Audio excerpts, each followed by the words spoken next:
안녕하십니까. 신인기대 국방TV 데일리 디펜스입니다. 자, 요즘 해병대 공격 헬기 관련해서 굉장히 뜨겁죠. 우리 이제 국방TV에서 그 해병대 공격 헬기 의혹, 도대체 어떻게 하다가 이런 수리온 무장 헬기라는 말도 안 되는 이런 공격 헬기도 아닌 공격 헬기라고 하는 그런 헬기로 해병대를 공격 헬기를 준다느냐, 이거 해병대 다 죽일 일이냐, 이제 이런 걸 제가 2번 연속을 했더니 지금 이제 이 기성 언론 SBS, 조선일보, 아시아경제 이런 데서 지금 이런 것들을 다루고 있어요. 굉장히 고무적인 거고, 또 이 밀리터리 매니아의 커뮤니티 공간에서도 굉장히 뜨거운 토론이 벌어지고 있는데, 다들 이 밀리터리 매니아들 굉장히 전문가들이에요. 그분들도 거의 절대 다수가 이 수련 무장형, 즉 마리논 무장형으로 이거 해서는 안 된다, 이거 말이 안 된다 라는 그런 논리들을 다 대부분 펴고 계세요. 관련해서 지금 이제 그런 기사들이 나왔기 때문에 여기에 대해서 제가 좀 알고 있는 그런 지식 좀 더 정확하게 또 알려드리는 계기를 가지고자 합니다. 자, 해병대 공격 헬기 미스테리, 보이지 않는 손은 누구냐? 보이지 않는 손이 있다 라는 기사가 나왔어요. 그 보이지 않는 손은 누구냐? 누가 지금 우리 안보를 이렇게 갉아먹으려고 하는 나쁜 작태를 보이고 있느냐? 자, 조선일보가 보도를 했는데요. 마리논 상륙 공격 헬기 내정에 뿔난 민심이 청와대 청원까지 등장했다라는 기사가 나왔어요. 해병대의 상륙 작전을 지원할 상륙 공격 헬기 도입 사업이 마리논을 개량하는 국내 개발로 가닥이 잡히면서 군 안팎에서 논란이 일고 있다. 국내 개발이라는 대의에 의해 마리논을 개조해 공격 헬기를 만든다 하더라도 성능이 현저히 떨어질 것이라는 점이 문제다. 전문가들도 마리논 기반 공격 헬기 개발은 전면 재검토해야 한다는 목소리다. 논란이 계속되는 가운데 마리논 도입을 반대하는 청와대 청원도 등장했다. 청원자는 1톤 트럭에 무장을 단다고 탱크가 될 수 없다며 얼마 전 마리논 사고로 동료를 잃은 큰 아픔이 남아있는 해병대에게 해병대가 원하는 검증된 공격 헬기를 줄 수 있도록 재검토해야 한다고 청원했다 라고 4월 10일 조선일보가 이렇게 보도를 했습니다. 정말 우리 애국 시민들, 그리고 이 청원을 하신 분이 해병대 전후에 해병대 출신이신지 아니면 뭐 일반인 출신이신지는 모르겠으나 이런 분들의 애국심이 있기 때문에 그래도 대한민국이 무너지지 않고 있는 것 같습니다. 제가 올렸던 동영상에도 수많은 분들이 청원하자 이런 말씀들이 계셨는데, 그런데 저희 이 진심에 여러분들이 동해서 그 청원까지 등장하고, 그 청원에 의해서 조선일보 기사도 나오고 SBS 기사도 나오고 또 아시아경제 기사도 나오고 이런 파생적인 효과가 나오고 있습니다. 굉장히 뿌듯하고요. 여러분들께 감사를 드립니다. 자, 그러면은 도대체 무슨 문제가 있는데 보이지 않는 손은 뭐냐? 이거 이제 제가 중점적으로 말씀을 드리겠습니다. 자, 기품원이 외부 기관 선행 연구 결과를 뒤집고 마리논 손을 들어줬다라는 거예요. 저는 뭐 이 부분까지는 몰랐는데 역시 이제 정식 이 메인 언론이 보도를 또 취재를 하다 보니까 이런 부분이 나오네요. 안보경영연구원이라는 데서 연구를 이미 했다라는 겁니다. 참고로 이제 이 안보경영연구원을 미리 말씀을 드리면 여기는 이제 제가 했던 그 자주국방 네트워크처럼 군 관련한 국방부 그리고 육해공군 관련한 연구 용역을 집중적으로 하는 그 연구단체예요. 저하고는 사실은 이 경쟁 관계에 있었습니다. 물론 제가 역량이나 능력이나 규모가 많이 모자랐기 때문에 제가 대부분의 입찰 경쟁에서 이 안보경영연구원에게 졌어요. 그 정도로 이제 실력이 있는 분들이신데 여기에서 연구 용역을 한 겁니다. 보겠습니다. 해병대 상륙 공격 헬기 도입을 위한 선행 연구는 지금까지 2차례다.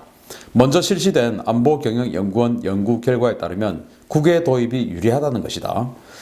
그런데 한국항공산업, 즉 카이의 다목적 헬기 수리온을 상륙 기동 헬기로 개조한 마리논의 각종 무장과 방탄 기능을 덧붙인 마리논 무장형에 비해 바이퍼 공격 헬기가 성능도 우수하고 가격도 쌌으며 도입 기간도 별도 개발 기간이 없어서 유리하다.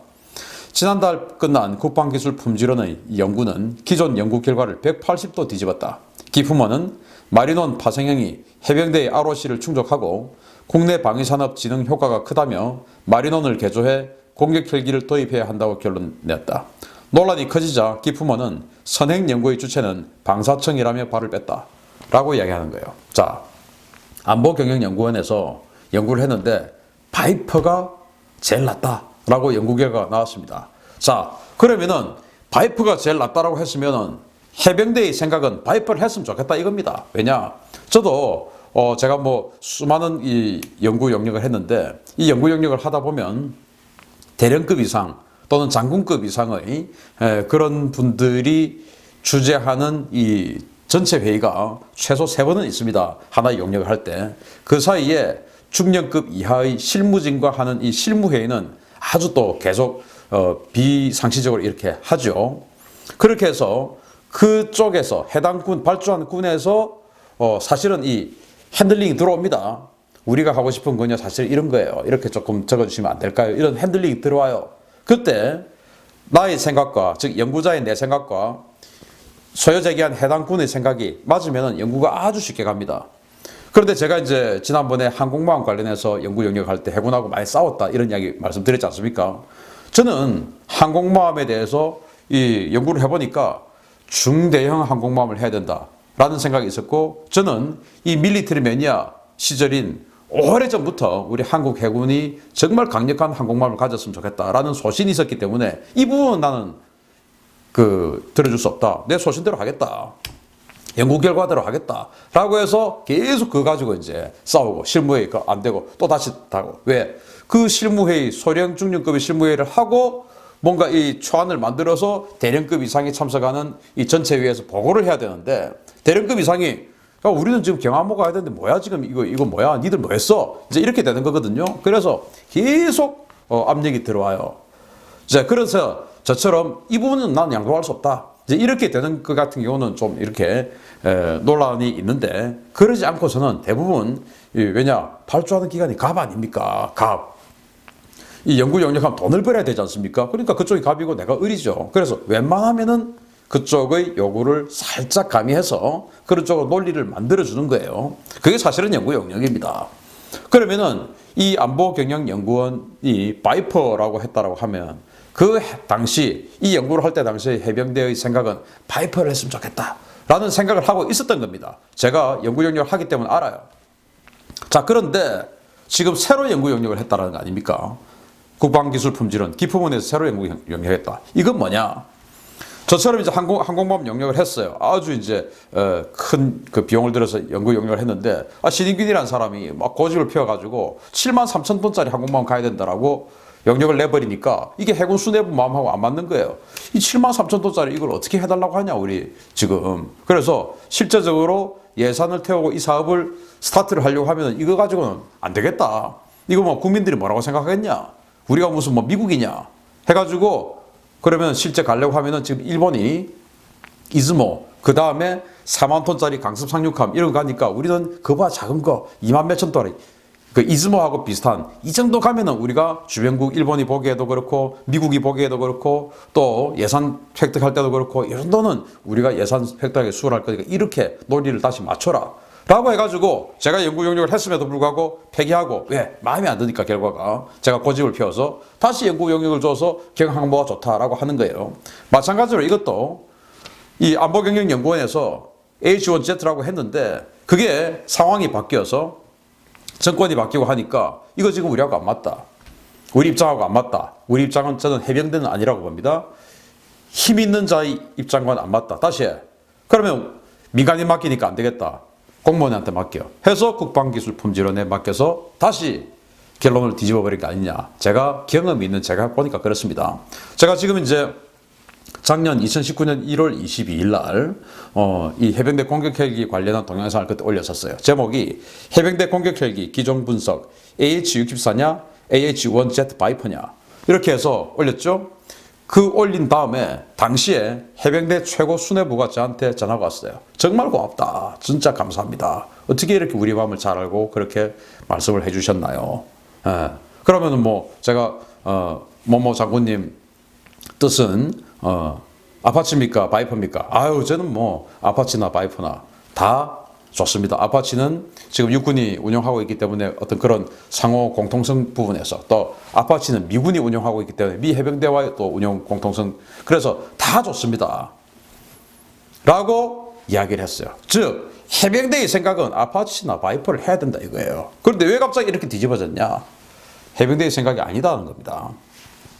그래서 정무적 판단을 뺀 이 안보 경영연구원의 연구 보고서는 바이퍼가 가장 유리하다고 했어요. 자, SBS가 보도를 했는데요. 해병대 상륙 공격 헬기 24대를 기준으로 미국 벨 헬리콥터의 H-64-1Z 바이퍼는 1조 2천억 원, 카이의 마리논 무장형은 2천억 원이 더 비싼 1조 4천억 원이 소요된다. 바이퍼의 수직 상승 속도는 초당 14.2m, 순항 속도는 시속 296km의 공대지, 공대공 무장도 가능해 해병대 ROC에 부합한다. 마리논 무장형은 실체가 없지만 기반인 마리논은 수직 상승 속도가 초당 7.2m, 순항 속도는 시속 264km다. 무장과 장갑 등을 장착하면 더 무거워져서 수련 파생형 가운데 가장 굼뜨는 수준이다. 안보경영연구원은 정무적 판단을 쏙 뺀 채 해병대의 ROC 대비 가격과 성능을 놓고 비교했고 국외 도입의 손을 들어줬고, 그래서 해병대 공격헬기 사업의 국외 도입을 염두에 두고 추진돼 왔다. 이번 국방기술 품질원의 선행 연구를 계기로 카이의 대역전 드라마가 됐다. 즉 이렇게 안보경영연구원의 이 정말 정무적 판단 쏙 뺀 오직 연구자로서의 판단, 그리고 해병대의 뭔가 생각이 조금 가미가 됐다라고 저는 이 상황 안 봤지만은 저는 제 경험상 그렇게 생각이 돼요. 해병대의 생각 그리고 연구자로서의 생각 해봤을 때 바이퍼 공격헬기가 제일 낫다라고 했는데, 왜냐? 이거 이제 해병대들이 다 제공해주는 자료예요. 뭐 우리가 이 수직 상승 속도 이런 거 다 제대로 알 수 없으니까 해병대들이 다 자료를 줍니다. 그러면은 마리노는 초당 7.2m를 상승하고 적의 지대공 미사일이 날아오면 확 올라가야 되지 않겠습니까? 그런데 바이퍼는 초당 14.2m, 2배 이상 빠른 속도로 상승한다 이거예요. 회피 능력이 더 좋죠. 속도도 빠르죠. 순발력 좋죠. 공격 헬기 그래야 되지 않습니까? 그런데 마리논 앞에다가 이 기관총 트렛 그거만 해도 수백 킬로그램이 돼요. 무장 장착하고 하면은 기존 마리논보다 훨씬 더 무거워지겠죠? 그러면은 지금 이 마리논보다 훨씬 더 굼뜬 수직 상승 속도, 최고 속력 안 되겠습니까? 그러니까 이거 안 된다. 공격 헬기가 더 기동 헬기보다 빨라야 되는데 기동 헬기보다 더 굼뜬 공격 헬기가 있으면 기동 헬기가 제대로 기동하지 못하지 않겠느냐? 공격 헬기 속도에 맞춰줘야 되니까 기동 헬기가 제대로 기동 못하는 이게 말이 되느냐? 이런 거죠. 그런데 카이의 대역전 드라마가 됐다. 결국 여기에는 지금 카이의 입김이 포함되어 있지 않느냐라는 의혹이 제기될 수 있는 장면이죠. 자, 그래서 비용, 성능, 전력화 일정 모든 항목에서 최악인 마리논 공격 헬기입니다. 공격 헬기도 아니죠. 무장 헬기입니다. 무슨 공격 헬기입니까? 무장 헬기와 공격 헬기는 완전히 다른 것이죠. 자, H-64E 아파치 가디언 10.4톤의 이륙 중량이고, 그리고 최대 속도는 293km, 헬파이어급 미사일 16발, 그리고 롱볼 레이더, 무인기 연동, 뭐 이런 여러 가지 기능이 있죠. 그리고 양산을 전 세계에서 1300개 이상 했기 때문에 아주 신뢰도도 높고, 그리고 양산을 많이 했기 때문에 규모의 경제에 의해서 가격도 다운돼 있고, 부품 가격도 또는 부품의 조달도 굉장히 확보하기가 용이하죠. 많이 있으니까. 우리 육군 도입가가 500억 원입니다. 그리고 바이퍼 최대 이륙 중량 8.4톤이에요. 최대 속도는 296km입니다. 역시 이 아파치하고 공격 능력 거의 비슷해요. 200대 이상 생산됐습니다. 그리고 미 해병대가 샀던 가격은 380억 원입니다. 여기에 이제 우리가 무장 좀 들어오고 뭐 엔진도 추가 엔진도 들어오고 이러면 이제 한 400 몇십억 되겠죠. 자, 마리논 무장형 8.7톤이에요.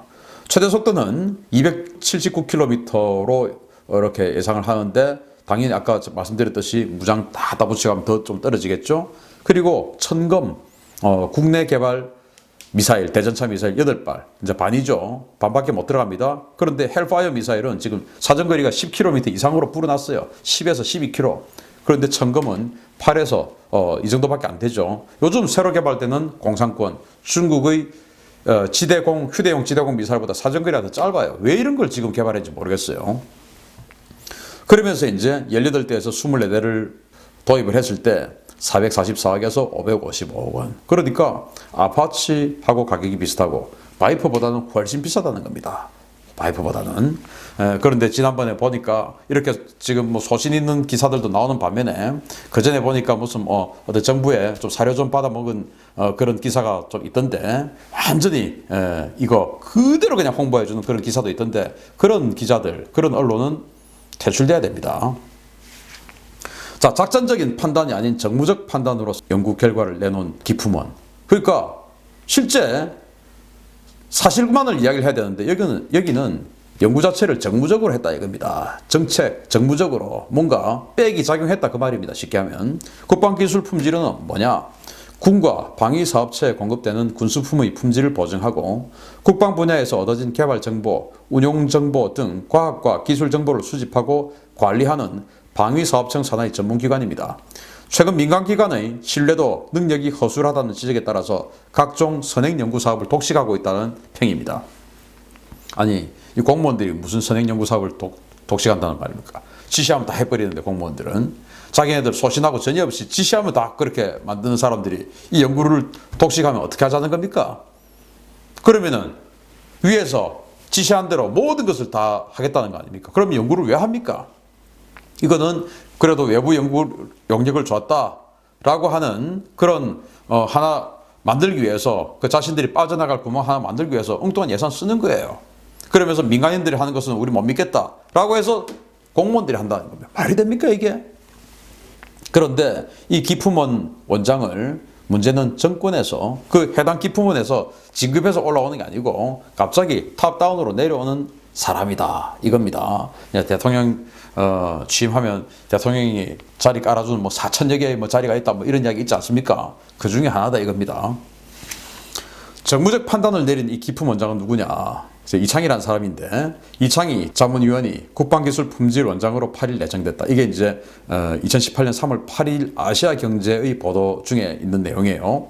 방위사업청은 이전 자문위원이 지난 1월 공직자윤리법에 따라서 취업심사가 통과되지 않은 상태에서 임명을 강행해 발표 7시간 만에 기품원장 취임을 취소했다.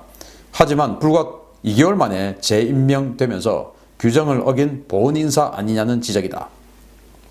이 전 자문위원은 지난해 1월까지 방사청에서 근무했고 맡은 직책이 획득정책과장 등으로 직무 연관성이 있어서 공직자윤리법상 취업이 제한된다. 이 전 자문위원은 기품원장 임명이 취소되자 인사혁신처에 재심사를 요구했다.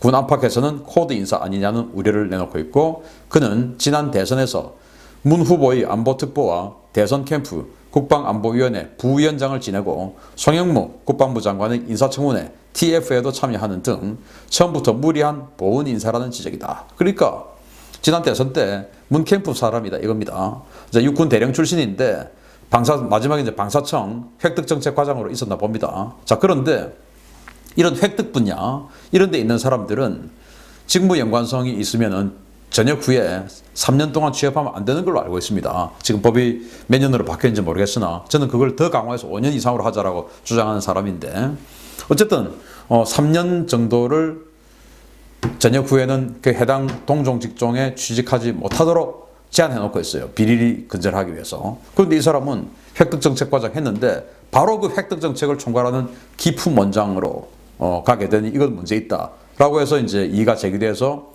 7시간 만에 취소가 됐는데 다시 이 사람이 이제 재심 청구를 하고 바로 또 그 임명 강행이 됐다는 겁니다. 뭐 그때 2017년 이럴 때는 뭐 하고자 하면 우리 달림 뭐 하는 대로 다 해, 뭐 우리 인이 하고 싶은 대로 다 해, 이 시절 아니었습니까? 뭐 그랬던 것 같아요. 그러니 그 캠프 인사니까 이제 뭔가를 해줬다는 건데 그럼 누구 말을 들어줬냐? 캠프 인사인데 그럼 캠프 출신 말을 들어줬지 않겠습니까? 바로 이겁니다. 김조원. 이 사람이 또 이제 캠프 출신인데 이 사람은 누구냐? 카이 사장이었습니다. 카이 사장. 김조원은 지금은 청와대 민정수석이에요. 청와대 민정수석 그러니까 조국 전 수석의 후임으로 조국이 이제 법무부 장관 내정이 되고 그 후임으로 청와대 민정수석이 됐는데 그 청와대 민정수석이 되기 전에 바로 이 T50 그리고 이 수리온 이런 것들을 생산하는 한국항공우주 즉 카이의 사장이었습니다. 카이 사장 되기 전에 뭐 했냐? 바로 대선에서 문캠프에 있었고 그 문캠프 가기 전에 뭐 했냐? 감사원에 있었어요. 감사원 사무총장이었어요. 그리고 이제 퇴직 후 문캠프에 있었는데, 감이 오시죠? 그런데 문캠프 출신 중에서 같은 캠프 출신인데 청와대 민정수석이 될 정도의 파워와 그냥 방사청 산하의 하나의 어떤 그 산하기관의 장에 들어가는 파워, 누가 더 핵심 측근이겠습니까? 당연히 이 사람이 핵심 측근 아니겠습니까? 그러면은 이 기품 원장 들어가는 사람은 당연히 이 정도 되는 썬파워, 정말 썬파워 아니겠습니까? 이런 썬파워 전화 한 통이면 해결될 수 있다라는 상상 우리 할 수 있죠. 자, 그러면 이 사람 또 누구냐? 방사청장이에요. 방위사업청장. 이 사람도 역시 감사원 출신이에요. 똑같이 감사원 출신이죠. 이 사람 또 누구냐? 근데 이 사람은 이제 캠프 출신은 아니에요. 그냥 감사원에 있다가 바로 방사청장에 간 겁니다. 뭐 방산비리 척결을 위해서 저거 이러면서. 그런데 문 대통령 고등학교 후배라 이겁니다. 경남고등학교 출신이겠죠. 이제 이런 문 대통령하고는 고등학교 후배, 그리고 청와대 민정수석으로 간 이 당시 카이 사장과는 감사원 출신 이런 연결고리가 있는 거예요. 그리고 이 사람이 핸들링하는 것이 바로 이 방사청의 산하기관이 국방기술품질원, 거기에 품질 원장은 역시 문캠프 출신. 이제 그림이 그려지십니까? 이 사람은 그런데 카이 사장이 되고 나서 해외 수출 뭐 이런 게 실적이 없는 거예요. 뭐 살려야 되는데, 그죠? 실적이 없죠. 그러면 당연히 매출을 창출해야 될 의무가 있지 않겠습니까? CEO인데. 그러면은 자기의 파워를 이용했을 수 있다라는 그런 생각 우리 해볼 수 있는 거 아니겠습니까? 그런 거 우리 감시해야 되는 거 아니겠습니까? 자, 한번 보시겠습니다. 선행 연구 결과가 4년 만에 뒤집어진 이 이면에는 기술적, 경제적 평가와 거리가 먼 정무적 판단이 또아리를 틀고 있다는 수근거림이 곳곳에서 들려온다.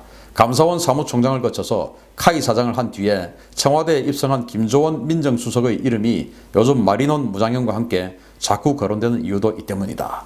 자, 이 김조원의 후임은 안현호라는 사람인데 역시 문캠프 출신으로 알고 있고요. 그리고 이 안현호는 기재부 차관 출신으로 알고 있고, 문 대통령이 대통령이 되고 나서 청와대 일자리 수석 내정자였어요. 그런데 여러 가지 뭐 다른 인사 문제, 검증 문제 여기 때문인지 일자리 수석이 내정됐다가 다시 철회가 되고, 그리고 한참 있다가 김조원의 후임으로 카이 사장으로 왔습니다. 그러니까 카이 사장은 지금 수석급이 계속 오는 거예요. 청와대 수석급이. 어디 감히 청와대 수석급이 카이 사장으로 왔는데 방사청의 산하기관 장이 거기에다 대고 그건 아닌데요. 할 수 있겠습니까? 방사청장인들 할 수 있겠습니까? 턱도 없는 소리죠. 그렇게 생각하지 않습니까? 저는 지식인의 한 사람으로서 그렇게 생각합니다. 이거요, 검찰이 나서서 저는 수사해야 된다고 생각합니다. 그렇지 않습니까? 검찰이 이거 수사해야죠. 제가 보기에 너무나 큰 어떤 보이지 않는 강력한 손이 존재해서 우리 국가 안보보다 개인의 실적, 내가 사장으로 있는데 실적, 이런 것을 그냥 찍어 누르고, 해병대 사령관보다 훨씬 높죠. 총 들고 싸우라 그러면 해병대 사령관이 훨씬 잘 싸우겠지만 이 정치적 파워는 상대가 안 되죠. 그리고 해병대 사령관은 이제는 또 더 올가맬 수 있는 파워가 생겼습니다. 어떻게 파워가 생겼냐? 해병대 사령관을 포스타로 진급시킬 수 있는 법을 개정했지 않습니까? 해병대 사령관이 3스타에서 끝나니까 해병대 사령관이 어떨 때 말을 안 듣는 거예요. 왜? 어차피 내가 이게 마지막인데 소신대로 하자.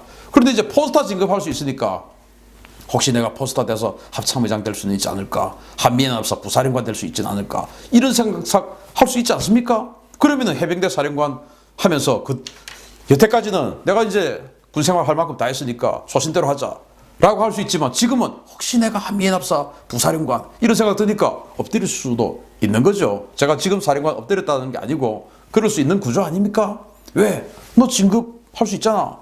이거 아니겠습니까? 그래서 이런 부분 잘 들여다보고 정말로 우리 국가 안보가 아니고 이런 개인의 이익들이 엮여져서 이 엄청난 상륙작전을 할 때 들어가서 정말 적의 포화를 무릅쓰고 들어가가지고 우리 병사들 구해오고 우리 병사를 내려주고 적의 적지들 때려주고 하는 이 공격 헬기가 말도 안 되는 뒤뚱거리는 이런 헬기, 공격 헬기도 아닌 무장 헬기를 공격 헬기라고 거짓말하고 한다는 거, 이거 그야말로 방산비리 적폐 아닐까요? 이거 검찰 밝혀내야죠. 신적폐입니다. 적폐 그러면서 그렇게 적폐를 타령했는데 그때 이런 신적폐가 우리가 보이지 않는 뒤에서 이루어지고 있었을 수도 있는 겁니다. 그러니까 국익보다 사익을 더 크게 판단하는 이 보이지 않는 손 누구냐? 밝혀내야 된다 이거예요. 보이지 않는 손 밝혀냈는데 보이지 않는 손이 없으면 정말 다행이고, 그렇다 하더라도 다시 한번 재검토해서 정말로 우리 해병대가 상륙작전 할 때 공격 헬기가 제대로 성능을 발휘 못해서 가다가 우리 해병대가 물에 빠져 정말 비참한 그런 전사를 하지 않는 이런 여건을 우리가 만들어줘야 되지 않겠습니까? 전쟁에서 이길 수 있는 군대를 만들어야지, 어디 내 회사에서 내가 사장하고 있으니까 매출 좀 올려야지 하면서 압력 주고 이런 식으로 할 수 있단 말입니까? 이 사실 저는 의혹을 제기하는 겁니다. 혹시 그런 거 아닐까? 정말로 이런 일이 뒤에서 있었다면 천벌받을 일입니다. 천벌은 안 내리니까 우리 법치국가인 대한민국 법이 벌을 줘야죠. 벌 내릴 일이 없다라면 지금이라도 다시 평가해서 우리 군이 가장 강력할 수 있는 그런 길로 가야 되고, 우리 해병대가 죽음을 무릅쓰고 우리 병사들이 빨간 명찰을 달고 적진에 뛰어들어가야 되는데 그것을 하늘에서 엄호하고 보호하는 이 공격헬기, 가장 강력한 공격헬기로 배치해 주기 바랍니다. 조사합시다. 마치겠습니다. 감사합니다.